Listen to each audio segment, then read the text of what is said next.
11वां अध्याय शिवलिंग की स्थापना और पूजन विधि संक्षेप। ऋषियों के पूछने पर सूत जी ने शिवलिंग की स्थापना और पूजन विधि का विस्तार से वर्णन किया। स्थापना विधि। शिवलिंग की स्थापना शुभ समय में पवित्र तीर्थ या नदी के तट पर करनी चाहिए जहां नित्य पूजन संभव हो। ये पार्थिव जलमय या तेजस द्रव्य से पूजित होकर पूरा फल देता है।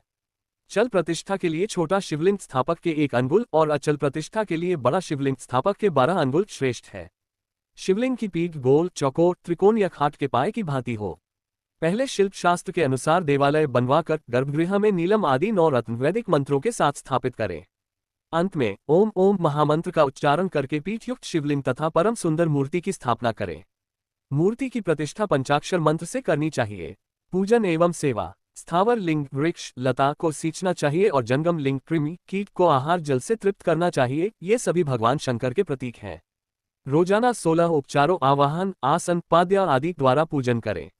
मिट्टी गोबर फूल भस्म आदि से शिवलिंग बनाकर पूजन करें और प्रणव या पंचाक्षर मंत्र का जाप करें। प्रातः सायं 1000 या प्रतिदिन 10,000। 5 करोड़ पंचाक्षर जाप से मनुष्य शिव के समान हो जाता है।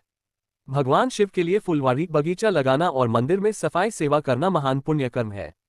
काशी जैसे शिव क्षेत्र में निवास स्नान दान जाप और पितरों का श्राद्ध करने से शिवपद की प्राप्ति होती है।